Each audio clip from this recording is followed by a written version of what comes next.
இத்தாலியில் சம்பவித்த கோர விபத்தில் இலங்கையைச் சேர்ந்த இளைஞனும் யுவதியும் மரணித்துள்ளனர். கடந்த வெள்ளிக்கிழமை மிலன் நகரில் நள்ளிரவு இடம்பெற்ற கோர விபத்தில் இருவரும் உயிரிழந்துள்ளனர். 23 வயதுடைய மிதுன் குராடகே என்ற இலங்கை இளைஞரும் 20 வயதுடைய எலிசா என்ற யுவதியும் பரிதாபமாக மரணித்துள்ளனர். மிலன் நகரின் கிழக்கு பகுதியில் உள்ள வியேல் காம்பானியா மற்றும் வியேல் கோர்சிகா சந்திப்பில் இவர்கள் பயணித்த மோட்டார் சைக்கிள் அதிவேகமாக வந்தபோது ஒரு காருடன் மோதியதில் இந்த விபத்து நேர்ந்துள்ளது.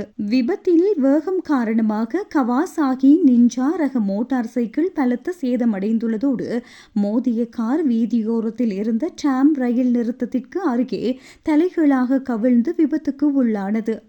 தகவல் அறிந்து சம்பவ இடத்திற்கு விரைந்த அவசர சிகிச்சை பிரிவினர் இதய துடிப்பு நின்ற நிலையில் இருந்த இருவரையும் மீட்டுள்ளனர். எனினும் உடலில் ஏற்பட்ட பலத்த காயங்கள் காரணமாக இருவரும் சம்பவ இடத்திலேயே மரணித்து உள்ளதாக மருத்துவர்கள் உறுதிப்படுத்தியுள்ளனர். இந்த விபத்தில் காயமடைந்த 61 வயதுடைய கார் ஓட்டுநர் உடனடியாக மருத்துவமனையில் அனுமதிக்கப்பட்டார். அவர் தற்போது உயிருக்கு ஆபத்தான நிலையில் இல்லை என தெரிவிக்கப்பட்டுள்ளது. ஆரம்பகட்ட விசாரணைகளின்படி மோட்டார் சைக்கிள் சிவப்பு நிற சமிக்ஞையை மீறி அதிவேகமாக சென்றதே விபத்துக்கு காரணம் என தெரிய வந்துள்ளது. சிசிடிவி காட்சிகள் மற்றும் சாட்சிகளிடம் போலீசார் மேலதிக விசாரணைகளை முன்னெடுத்து வருகின்றனர்.